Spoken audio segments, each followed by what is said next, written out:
कीलक स्रोत्र। महर्षि श्री मार्कंडेय जी बोले, निर्मल ज्ञान रूपी शरीर धारण करने वाले, देवप्रिय रूप वाले, 3 नेत्र वाले, जो कल्याण के प्रतीक हैं तथा अपने मस्तक पर अर्धचंद्र धारण करने वाले हैं, उन भगवान शंकर को नमस्कार है। जो पुरुष इन कीलक मंत्रों को जानता है वही पुरुष कल्याण को प्राप्त करता है। जो अन्य मंत्रों को जप कर केवल सप्तषि स्रोत से ही देवी की स्तुति करता है, उसको इससे ही देवी की सिद्धि प्राप्त हो जाती है। उन्हें अपने कार्य सिद्ध करने के लिए दूसरे कोई साधन की आवश्यकता नहीं रहती। बिना जप के ही उनके उच्चारण आदि सब कार्य सिद्ध हो जाते हैं। लोगों के मन में शंका थी कि केवल सप्तषि की उपासना से अथवा सप्तषि को छोड़कर अन्य मंत्रों की उपासना से सारे कार्य समान रूप से सिद्ध हो जाते हैं, तब इनमें कौन सा श्रेष्ठ साधन है? लोगों की इस शंका को ध्यान में रखकर भगवान शंकर ने अपने पास आए हुए जिज्ञासुओं को समझाया कि यह सप्तषि नामक संपूर्ण स्रोत ही कल्याण को देने वाला है। इसके पश्चात भगवान शंकर ने चंडिका के सप्तषि नामक स्रोत को गुप्त कर दिया, अतः मनुष्य इसको बड़े पुण्य से प्राप्त करता है। जो मनुष्य कृष्ण पक्ष की 14 अथवा अष्टमी को एकाग्रित होकर देवी को अपना स्वरूप समर्पित कर देता है और फिर इसे प्रसाद के रूप में ग्रहण करता है, वह दुर्गा उस पर प्रसन्न होती है, अन्यथा नहीं होती। इस प्रकार सिद्धि के प्रतिबंधक रूप कीलक के द्वारा भगवान शंकर ने इस स्रोत को कीलित कर रखा है। जो पुरुष इस सप्तषि को निष्कीलन करके नित्य पाठ करता है वह सिद्ध हो जाता है, वही देवों का पार्षद होता है और वह गंधर्व होता है।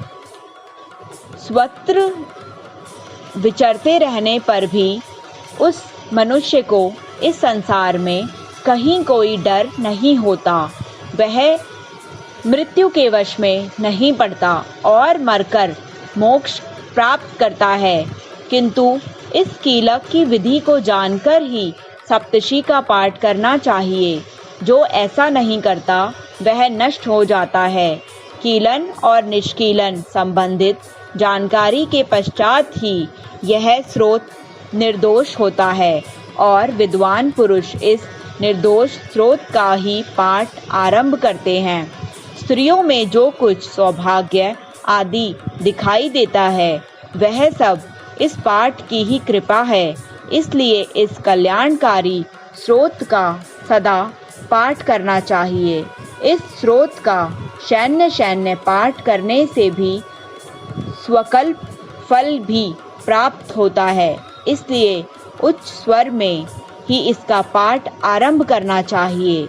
जिस देवी के प्रसाद से ऐश्वर्य, सौभाग्य, आरोग्य, संपत्ति, शत्रुनाश तथा परम मोक्ष की प्राप्ति होती है, उस देवी की स्तुति मनुष्य को अवश्य करनी चाहिए।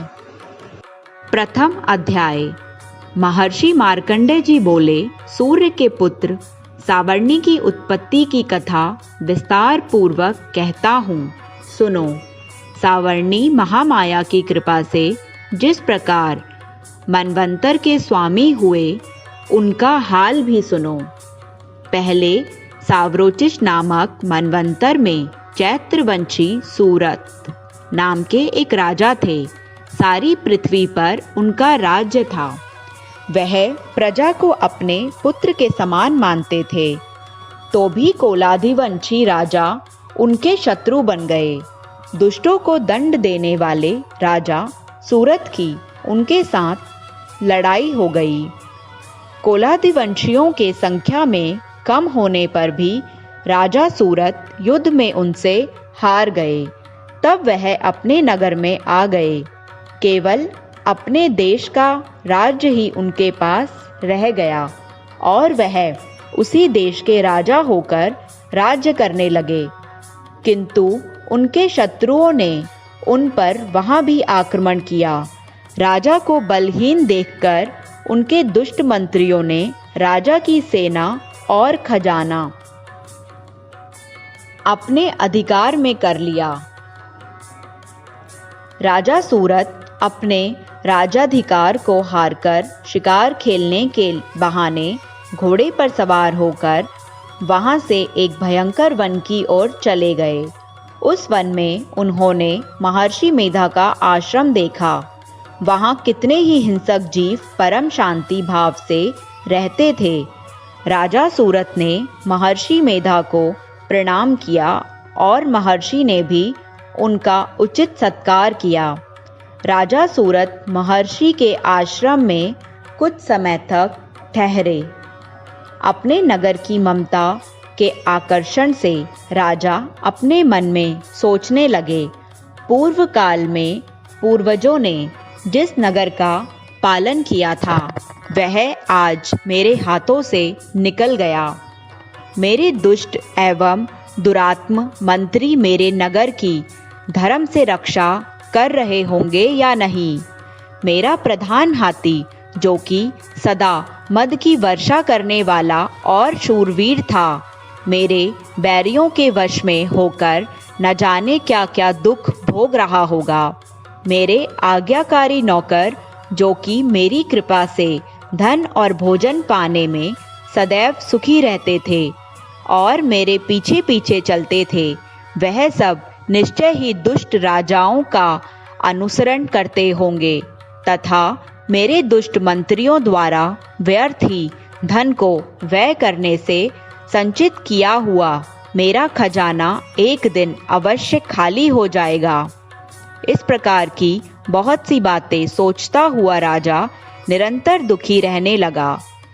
एक दिन राजा सूरत ने महर्षि मेधा के आश्रम के निकट एक वैश्य को देखा। राजा ने उससे पूछा, भाई तुम कौन हो? यहाँ तुम्हारे आने का क्या कारण है और तुम मुझे शोकग्रस्त दिखाई देते हो, इसका क्या कारण है? राजा के यह नम्र वचन सुन वैश्य ने महाराज सूरत को प्रणाम करके कहा, राजन, मेरा नाम समाधि है। मैं धनियों के कुल में उत्पन्न एक वैश्य हूँ। मेरे दुष्ट स्त्री पुत्राधिकों ने लोभ में मेरा सब धन छीन लिया है और मुझे घर से निकाल दिया है। मैं दुखी होकर इस वन में चला आया हूँ और यहाँ रहता हुआ मैं इस बात को भी नहीं जानता कि अब घर में इस समय सब कुशल हैं या नहीं। यहाँ मैं अपने परिवार का कोई समाचार नहीं पा सकता। मैं अपने पुत्रों के संबंध में यह भी नहीं जानता कि वह सदाचारी हैं या दुराचार में फंसे हुए हैं। राजा बोले, जिस धन के लोभी स्त्री पुत्रों ने तुम्हें घर से निकाल दिया है, फिर भी तुम्हारा चित्त उनसे क्यों प्रेम करता है? वैश्य ने कहा, मेरे विषय में आपका ऐसा कहना ठीक है, किंतु मेरा मन इतना कठोर नहीं है। यद्यपि उन्होंने धन के लोभ में पड़कर पितृ स्नेह को त्याग कर मुझे घर से निकाल दिया है, तो भी मेरे मन में उनके लिए कठोरता नहीं आती। महामते, मेरा मन फिर भी उनमें क्यों फंस रहा है, इस बात को जानता हुआ भी मैं नहीं जान रहा। मेरा चित्त उनके लिए क्यों दुखी है? मैं उनके लिए लंबी लंबी सांसें क्यों ले रहा हूँ? उन लोगों में प्रेम नाम का भी नहीं है, फिर भी ऐसे निस्नेहियों के लिए मेरा हृदय कठोर नहीं होता। इसके पश्चात महाराज सूरत और वह वैश्य दोनों महर्षि मेधा के समीप गए और उनके साथ यथा योग्य न्याय संभाषण करके दोनों ने वार्ता आरंभ की। राजा बोले, हे भगवान, मैं आपसे एक बात पूछना चाहता हूँ, सो आप कृपया करके मुझे बताइए। मेरा मन मेरे अधीन नहीं है, इससे मैं बहुत दुखी हूँ। राज्य धनाधिक की चिंता अभी तक मुझ में बनी हुई है और मेरी यह ममता अज्ञानियों की तरह बढ़ती जा रही है। और यह समाधि नामक वैश्य भी अपने घर से अपमानित होकर आया है। इसके स्वजनों ने भी इसे त्याग दिया है। स्वजनों से त्यागा हुआ भी यह उनसे हार्दिक प्रेम रखता है। इस तरह हम दोनों ही दुखी हैं। उन लोगों के अवगुणों को देखकर भी हम दोनों के मन में उनके लिए ममता जनित आकर्षण उत्पन्न हो रहा है। हमारे ज्ञान रहते हुए भी ऐसा क्यों है? अज्ञानी मनुष्यों की तरह हम दोनों में यह मूर्खता क्यों है? महर्षि मेधा ने कहा, विषम मार्ग का ज्ञान सब जंतुओं को है। सबके लिए विशेषज्ञ प्रतीत होता है। कुछ प्राणी दिन में नहीं देखते और कुछ रात को नहीं देखते, परंतु कई जीव ऐसे हैं जो दिन तथा रात दोनों को देख सकते हैं। यह सत्य है कि मनुष्यों में ज्ञान प्रधान है, किंतु केवल मनुष्य ही ज्ञानी नहीं होता। पशु पक्षी आदि भी ज्ञान रखते हैं। जैसे यह पशु पक्षी ज्ञानी है, वैसे ही मनुष्य का ज्ञान है, और जो ज्ञान मनुष्य में है वैसे ही पशु पक्षियों में है, तथा अन्य बातें भी दोनों में एक जैसी पाई जाती हैं। ज्ञान होने पर भी इन पक्षियों की ओर देखो। अपने भूख से पीड़ित बच्चों की चोंच में कितने प्रेम से दाने डालते हैं। हे राजन, ऐसा ही मनुष्य प्रेम होता है। वह अपनी संतान के प्रति भी ऐसा ही प्रेम करता है। अपने उपकार का बदला पाने के लिए मनुष्य पुत्रों की इच्छा करते हैं और इस प्रकार मोह के गड्ढे में गिर जाते हैं। ये भी भगवान श्री हरि जी की माया है। उसी से संसार मोहित हो रहा है। इसमें आश्चर्य की कोई बात नहीं है, क्योंकि यह भगवान विष्णु की योग निद्रा है। यह माया ही तो है जिसके कारण संसार मोह में जकड़ा हुआ है। यही महामाया भगवती देवी ज्ञानियों के चित्त को बलपूर्वक खींचकर मोह में डाल देती है और उसी के द्वारा संपूर्ण जगत की उत्पत्ति होती है। यही भगवती देवी प्रसन्न होकर मनुष्य को मुक्ति प्रदान करती है। यही संसार का बंधन का कारण है तथा संपूर्ण ईश्वरों की स्वामी है। महाराज सूरत ने भगवान से पूछा, हे प्रभु, यह देवी कौन सी है जिसको आप महामाया कहते हैं? वे कैसे उत्पन्न हुई और उनका क्या कार्य है? उसके चरित्र कौन कौन से हैं? हे प्रभु, उनका जैसा प्रभाव हो, जैसा स्वरूप हो, वह सबकी कृपा करके मुझे बताइए, मैं सुनना चाहता हूँ। महर्षि मेधा बोले, राजन, यह देवी तो नित्य स्वरूपा है। उनके द्वार पर संसार रचा गया है। तब भी उनकी उत्पत्ति अनेक प्रकार से होती है। वह सब आप मुझसे सुनो। यह देवताओं का कार्य सिद्ध करने के लिए प्रकट हुई है। उस समय वह उत्पन्न हुई कहलाती है। संसार को जलमय करके जब भगवान विष्णु योग निद्रा का आश्रय लेकर शयशैया पर सो रहे थे, तब मधुकैटभ नाम के 2 असुर उनके कानों के मैल से प्रकट हुए और वह ब्रह्मा जी को मारने के लिए तैयार हो गए। श्री ब्रह्मा जी ने जब उन दोनों को अपनी ओर आते देखा तो यह भी देखा कि भगवान विष्णु योग निद्रा का आश्रय लेकर सो रहे हैं, तो वह उस समय श्री भगवान विष्णु को जगाने के लिए उनके नेतृत्व में निवास करने वाली योग निद्रा की स्तुति करने लगे। श्री ब्रह्मा जी ने कहा, देवी, यम ही स्वाहा, तुम ही स्वधा और तुम ही वैश्कार हो। स्वर भी तुम्हारा ही स्वरूप है, तुम ही जीवन देने वाली सुधा और नित्य अक्षर प्रवण में आकर उकार मकार इन तीनों में ममताओं के रूप में तुम ही स्थित हो। इसके अतिरिक्त जो बिंदु पर्त अर्धमात्रा है जिसका विशेष रूप से उच्चारण नहीं किया जाता, देवी वह भी तुम ही हो। देवी संध्या, सावित्री तथा परम जननी तुम ही हो। तुम ही इस विश्व का धारण और उद्धार करने वाली तुम ही हो। इस जगत की रचना तुम ही ने की है और तुम ही इस जगत का पालन करने वाली हो और तुम ही कल्प के अंत में सबका भक्षण करने वाली हो। हे देवी, जगत की उत्पत्ति के समय तुम सृष्टि रूपा होती हो, पालन काल में स्थित रूपा हो और कल्प के अंत में संहार रूप धारण कर लेती हो। तुम ही महाविद्या, महामाया, महाधात्री, महारात्रि और मोहरात्रि हो। श्री ईश्वरी और बोध स्वरूपा बुद्धि भी तुम ही हो।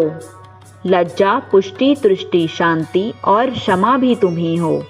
तुम खड़ा धात्री, सुधारी, ने घोर रूपा तथा गदा, चक्र, शंख और धनुष जो धारण करने वाली हो। वन भासुणी, यह भी तुम्हारी ही अस्त्र है। तुम सौम्य और सौमंतर हो। यही नहीं बल्कि जितनी भी सौम्य तथा सुंदर वस्तुएं इस संसार में हैं, उन सब से बढ़कर तुम हो और अपर सबसे रहने वाली सुंदर तुम ही हो। हे स्वर स्वरूपे देवी, जो भी सत्य असत्य पदार्थ है और उनमें जो शक्ति है वह तुम ही हो। ऐसी अवस्था में भला तुम्हारी स्तुति कौन कर सकता है। इस संसार की सृष्टि, पालन और संहार करने वाली जो भगवान है, उनको भी तुम जब तुमने निद्रा में वशीभूत कर दिया है, तो फिर तुम्हारी स्तुति कौन कर सकता है। मुझे भगवान विष्णु तथा भगवान शंकर को शरीर धारण कराने वाली तुम ही हो। तुम्हारी स्तुति करने की शक्ति किसमें है। हे देवी, तुम जो अपने इन उद्धार प्रभावों के कारण ही प्रशंसनीय हो। मधु और कैटभ जो भयंकर असुर हैं, उन्हें तो मुंह में डाल दो और श्री हरि भगवान विष्णु को भी जल्दी जगा दो और उनमें उनको मार डालने की बुद्धि भी उत्पन्न कर दो। महाशिव मेघा बोला है, राजन, जब भी ब्रह्मा जी ने देवी से इस प्रकार स्तुति करके भगवान को जगाने तथा मधु कैटभ को मारने के लिए कहा, तो भगवान श्री हरि के नेतृत्व मुख, नासिका, बाहु, हृदय और वक्र स्थल से निकलकर यह देवी श्री ब्रह्मा जी के सामने खड़ी हो गई। उनका ऐसा करना था कि भगवान श्री हरि तुरंत जाग उठे और दोनों असुरों को देखा, जो कि अत्यंत बलवान और पराक्रमी थे और मारे क्रोध के जिनके नेत्र लाल हो रहे थे और जो ब्रह्मा जी का वध करने के लिए तैयार थे। तब खुद दोनों दुरात्म असुर के साथ भगवान श्री हरि पूरे 5 घंटे तक लड़ते रहे। एक तो वह अत्यंत बलवान था, पराक्रमी थे, दूसरा महामाया ने भी उन्हें मोह में डाल रखा था। अतः श्री भगवान से कहने लगे, हम दोनों तुम्हारी वीरता से अत्यंत प्रसन्न हैं, तुम हमसे कोई वर मांगो। भगवान ने कहा, यदि तुम मुझसे प्रसन्न हो तो अब मेरे हाथों से मर जाओ। बस इतना सा ही वर मैं तुमसे मांगता हूँ। यहाँ दूसरे वर से क्या प्रयोजन है। महर्षि मेधा बोले, इस तरह से जब वह धोखे में आ गए और चारों ओर जल ही जल देखा तो भगवान श्री हरि से कहने लगे, जहाँ पर जल ना हो, सूखी जमीन हो, उसी जगह हमारा वध कीजिए। महाशिव मेधा कहते हैं, तथास्तु कहकर भगवान श्री हरि ने उन दोनों को अपनी जांघ पर लेटाकर उन दोनों का सर काट दिया। इसी तरह देवी श्री ब्रह्मा जी की स्तुति करने पर प्रकट हुई थी।